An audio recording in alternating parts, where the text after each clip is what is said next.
A humanoid robot just ran 100 meters in 8.86 seconds.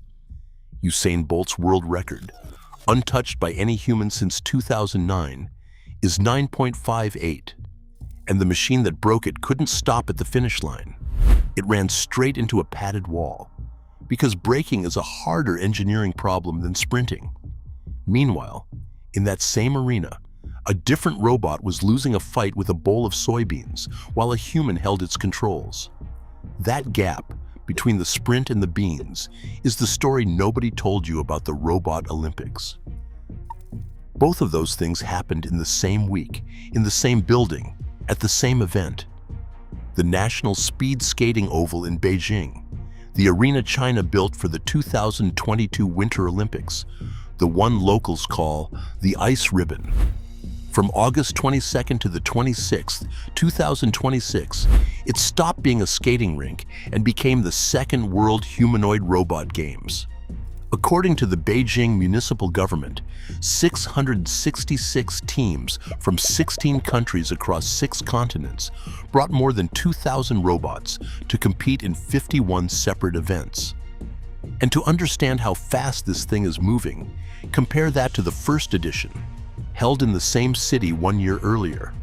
That one had 280 teams and roughly 500 robots competing in 26 events. So in 12 months, the field quadrupled, the team count climbed 138%, and the number of events nearly doubled. Now look at the scoreboards, because that's where this gets strange. Start with the 100-meter time. At the inaugural Games in 2025, the winning robot, a machine called Tiangong Ultra, ran the distance in 21.5 seconds. That's roughly the pace of a decent high school kid jogging.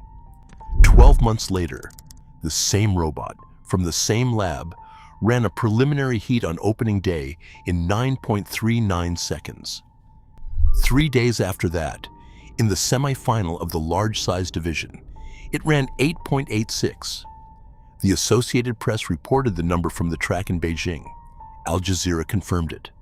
That is 21.5 seconds down to 8.86 seconds in a single year. Put that rate of change next to the human version of the same record. The first officially recognized 100-meter world record belonged to Donald Lippincott, who ran 10.6 seconds at the Stockholm Olympics in 1912. It took the entire 20th century, better tracks, better shoes, better nutrition, and better training science for humanity to grind that down to Bolt's 9.58 in Berlin in 2009. Roughly 1 second in 97 years. The robots took 12.5 seconds off in 1 year. The sprint wasn't the only mark to fall either.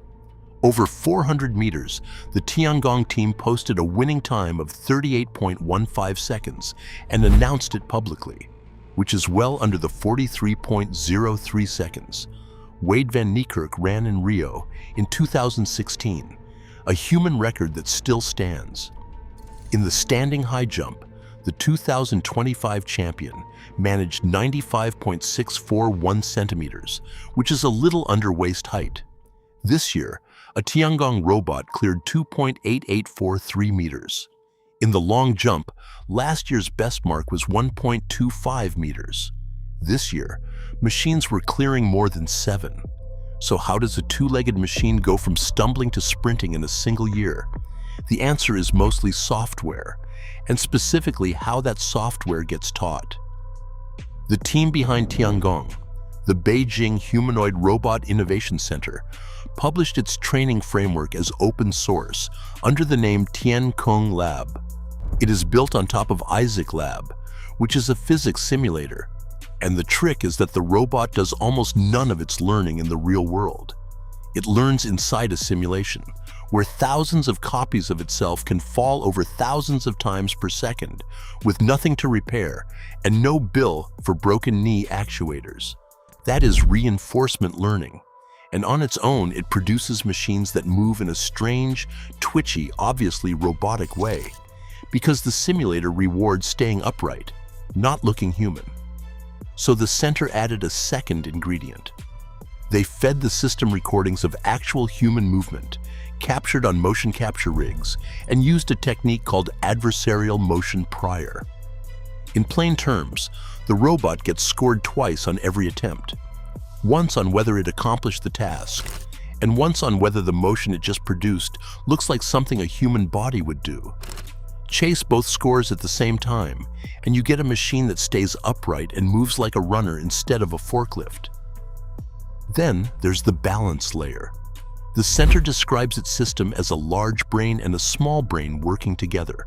The large brain fuses input from multiple sensors, cameras, inertial measurement units, force sensors in the feet, and decides where to go and how fast. The small brain handles the part that keeps the whole thing from face planting. That's joint-by-joint control, adjusting stride length and hip angle in real time, running on what the engineers call state memory-based predictive reinforcement imitation learning. During training, they deliberately shove the simulated robot, tilt the ground under it, and throw slopes and rough terrain at it, so the balance controller learns to recover from a disturbance it has never seen before.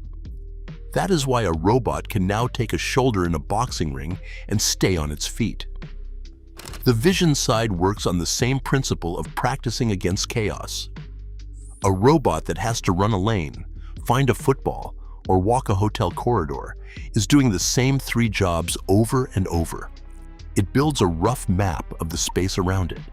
It works out where its own body sits inside that map, and it plans a path through it, all while the camera feed is bouncing up and down with every stride. Humans solve this with an inner ear and 30 years of practice. A humanoid solves it by fusing camera frames with inertial data at high frequency so that when the picture blurs mid-stride, the motion sensors fill the gap. Get that fusion wrong by a few milliseconds at 11 meters per second, and the machine is on the floor. Robotics professor Dennis Hong, talking to the Associated Press about that semi-final run, framed the milestone around the engineering rather than the scoreboard. What impressed him was everything it takes, mechanically and computationally, to get a bipedal machine moving that fast at all. Which is exactly the right frame, and it leads straight to the part of the story most of the coverage skipped, because the race conditions need saying out loud. That 9.39-second run happened in a preliminary heat, not a final. It was not a World Athletics sanctioned event. There was no wind gauge, no starting blocks, and no rule about reaction time, because a machine's reaction time is whatever its clock says it is, and the finish was ugly. Both record-breaking robots slammed directly into crash padding at the end of the track. Honor's Lightning robot, which ran 9.47 in that same heat, collapsed after crossing the line and had to be carried off on a stretcher. Other machines on that track failed to start entirely, wobbled around at walking pace, or in at least one case caught fire during competition, which ESPN photographers documented from the stands. The high jump comparison deserves the same treatment. Yes, 2.8843 meters is higher than the 2.45 meters Javier Sotomayor cleared in 1993, and Sotomayor's mark has stood for more than 30 years. But these are different events. Sotomayor ran at a bar, rotated his body over it, and landed on his back on a crash mat.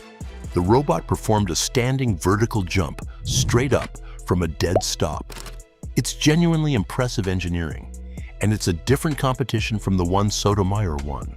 So the sprint headlines don't survive close reading, which makes it strange that the event where these machines genuinely did beat us, cleanly, over a distance where you can't fake it, is the one almost nobody wrote a headline about: the half marathon. Rewind to April 19th, 2025, in Beijing's Yizhuang district.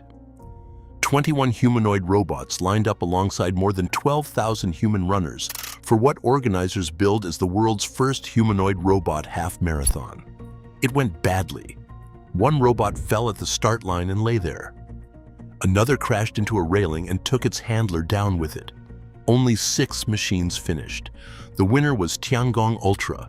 At 2 hours, 40 minutes, and 42 seconds, the only robot inside the 3-hour, 10-minute cutoff, and it needed help. Its team told the Global Times that the robot swapped batteries 3 to 4 times during the race, each swap taking 3 to 4 minutes. Bloomberg reported that a human ran ahead of it the entire way, wearing a signaling device on his back, which the robot followed. Now jump forward exactly 1 year. Same race, same 21.0975-kilometer course through the same district, past the Robot World Complex and BOE's headquarters, with more than 10 types of terrain built into the route, including slopes, curves, and narrow sections. More than 100 teams entered, and according to the Beijing municipal government, the winning robot, called Shandian, which translates to lightning, finished in 50 minutes and 26 seconds. Sit with that number for a second. The men's half-marathon world record, ratified by World Athletics, is 57 minutes and 20 seconds, set by Jacob Kiplimo in Lisbon in March of 2026. Kiplimo is one of the greatest distance runners alive. The robot went around that course 6 minutes and 54 seconds faster than the quickest half marathon any human has ever legally run. And remember, the year before, the winning robot took 2 hours and 40 minutes. The winning time fell by 1 hour and 50 minutes in 12 months. But look at how that race was actually run, because the organizers were unusually honest about it. The robots didn't start together. They were released one at a time, 30 seconds apart. Every single robot had a judge assigned to it, riding alongside in a golf cart, logging rule violations, battery swaps, and penalty time as they happened. Timing ran on RFID chips with pressure-sensitive mats at the start, the checkpoints, the aid stations, and the finish. And one rule tells you more than all the others. Robots that couldn't navigate on their own weren't banned from the race, but their finishing time got multiplied by 1.2. A remotely piloted robot that ran an hour got scored as 72 minutes. That 1.2 coefficient is the first hint of the thing that actually matters at these games, and we're coming back to it, because it shows up again in Beijing in a much sharper form. First, the machinery underneath the endurance, because software explains part of that marathon collapse, and the harder half of the problem was power. A humanoid running at 7 meters per second is dumping enormous current through a dozen or more electric actuators, and every one of those actuators turns part of that current into heat. In 2025, most of the robots that dropped out overheated or drained flat long before they lost their balance. The Tiangong team said out loud that their engineering problems were body stability, lightweight design, and heat dissipation during prolonged joint operation. Battery swaps were the workaround, and the center optimized the swap itself down to 3 or 4 minutes so the machine wouldn't lose the race standing still. Which is why one detail in this year's event list should stop you cold. John Coetzier, writing in Forbes just before the games opened, went through the full schedule and pointed out what isn't on it. No stairs event, no ladders, no unstructured terrain, and no endurance or battery life test of any kind. No event where a robot and a human have to physically work together. And nowhere in the entire schedule is there a single metric for cost, for energy consumed per task, for reliability across a full work shift, or for mean time between failures. The competition measures peak performance. It doesn't measure whether the machine can do the thing twice. The stairs omission is the loudest one, because X-Humanoid, the same outfit behind Tiangong, has publicly claimed its robot is the first bipedal humanoid to climb more than 100 stairs continuously. If your flagship machine can already do stairs, and stairs are still not an event, that tells you something about how the rest of the field would fare on a staircase. If you like this kind of breakdown, where the number gets checked instead of just repeated, subscribe.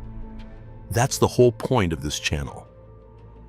Which brings us to what these games actually look like on the floor, because it isn't only track and field. The football event got upgraded this year from 3 versus 3 to 5 versus 5, which sounds minor and isn't. Adding 2 robots per side multiplies the coordination problem, And these matches run fully autonomous, meaning the machines have to track a ball, locate teammates, and position themselves in space with nobody at a controller. The result is genuinely funny to watch. Toddler-sized robots waddling after a ball, occasionally booting it clean off the pitch over the knee-high barricades, to enormous applause from the stands. But every one of those clumsy goals is a fully autonomous multi-agent system solving a vision problem in real time. There's kickboxing, with brackets full of university teams. Xinhua footage from Day 2 showed the USTB squad facing a team from BUPT in the lightweight division. And in one clip, a robot folded over the ropes and simply stopped moving until human operators lifted it clear. The combat systems are trained the same way the runners are. Unitree says its G1 boxing setup learns straight punches, hooks, and front kicks from motion capture data, paired with a balance controller specifically built to recover after a heavy external impact, and the machine can be driven by a handheld controller, by motion sensing, or by voice command. There's tug of war and weightlifting, both new this year, both pure tests of torque and grip and staying planted. There's a Chinese traditional game called Tuhu, pitch pot, where you throw arrows into the narrow neck of a vase, which is a dexterity test dressed up as folk culture. There's table tennis, there's dancing. The Beijing startup Galbot ran a fully autonomous humanoid tennis match, singles and doubles, with the machines tracking the ball, serving, and returning shots on their own. And then there's the other half of the schedule, the half that doesn't look like sport at all. Of the 51 events, 30 are sports.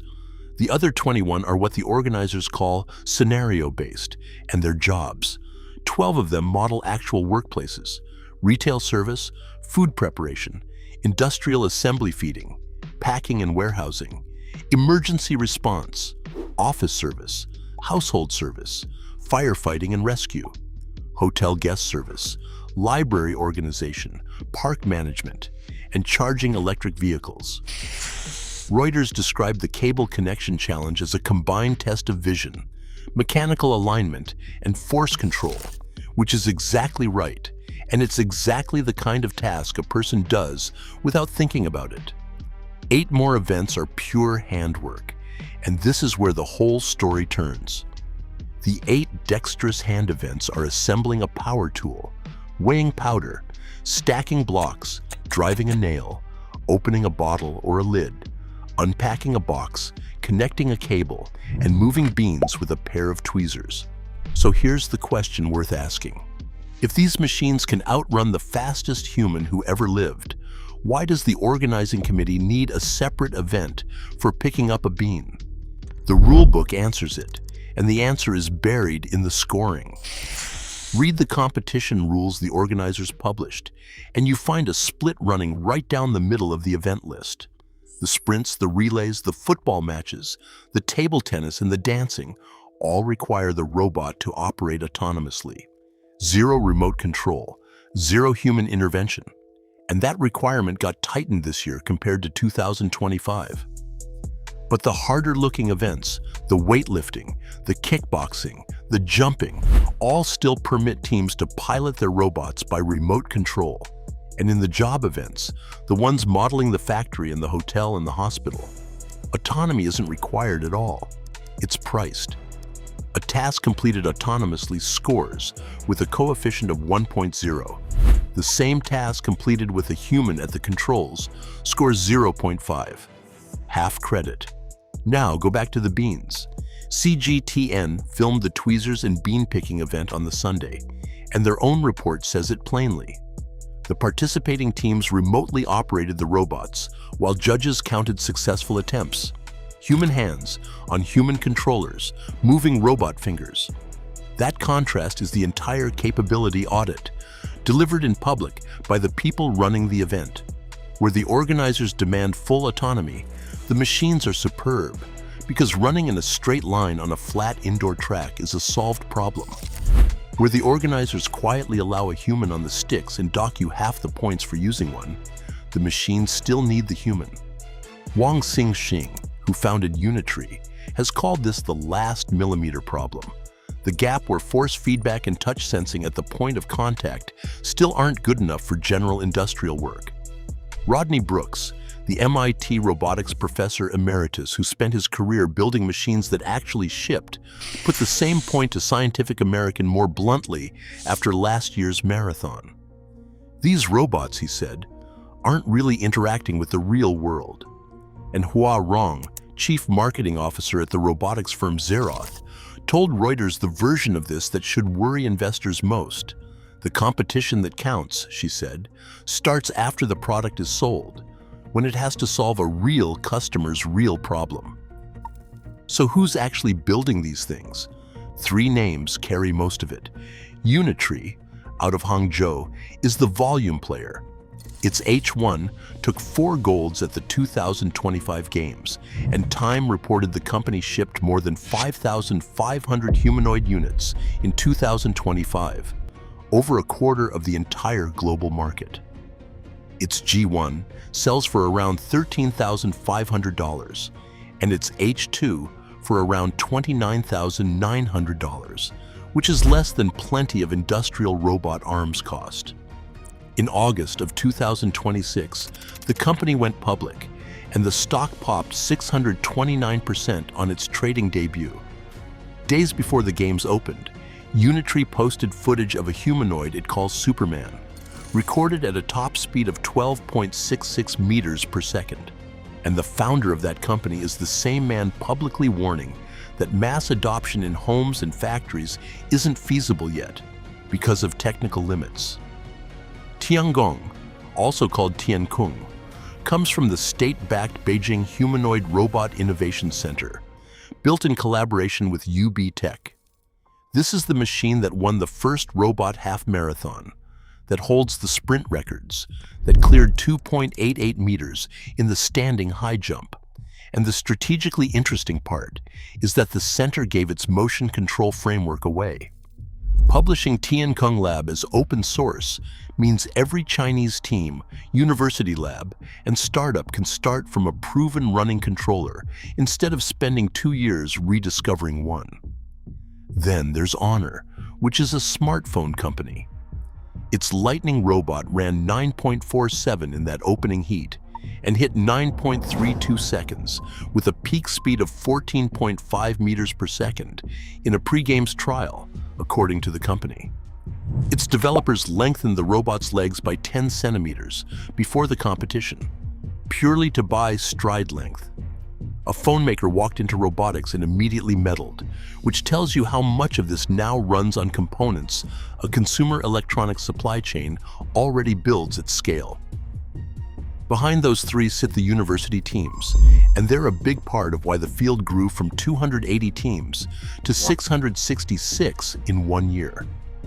At the April half marathon, most entrants converged on the same handful of hardware platforms, Unitree, Tiangong, Honor, and then competed almost entirely on software. The hardware was close to identical, so the whole competition came down to whose software ran better. Which finally explains why China is running this event at all, and the trophies have nothing to do with it. The games work as a public capability audit. Every event is a benchmark. Every rule is a statement about what is solved, and the whole thing doubles as a recruiting poster for a sector Beijing has designated a national priority. The Games even opened the same week as the 2026 World Robot Conference across town, where companies showed off around 3,000 products. In March of 2025, the International Federation of Robotics reported on the state-backed venture fund aiming to pull in 1 trillion yuan, about $148 billion, for AI, robotics, and high-tech startups over the next 20 years. Meanwhile, the United States still has no national robotics strategy, something Tesla and Boston Dynamics have both publicly pushed lawmakers to write, and last month the FCC moved to ban imports of foreign-made humanoid robots over cybersecurity and supply chain concerns. So no, Usain Bolt has nothing to worry about. He turned 40 last week and got engaged, and a machine that needs a crash mat to stop is not coming for anybody's medals. Sprinting on a flat indoor oval with no obstacles and no decisions to make is the easiest physical thing a human body does, which is precisely why it fell first.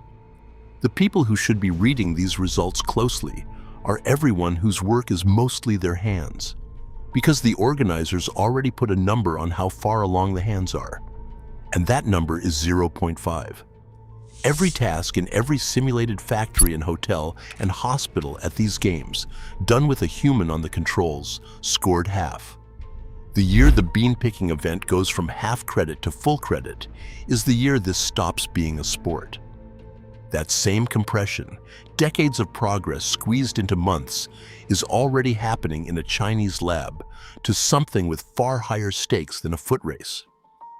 A drug discovery pipeline that costs American pharmaceutical companies $2.6 billion and 12 years just got run in 48 hours. That breakdown is on screen now.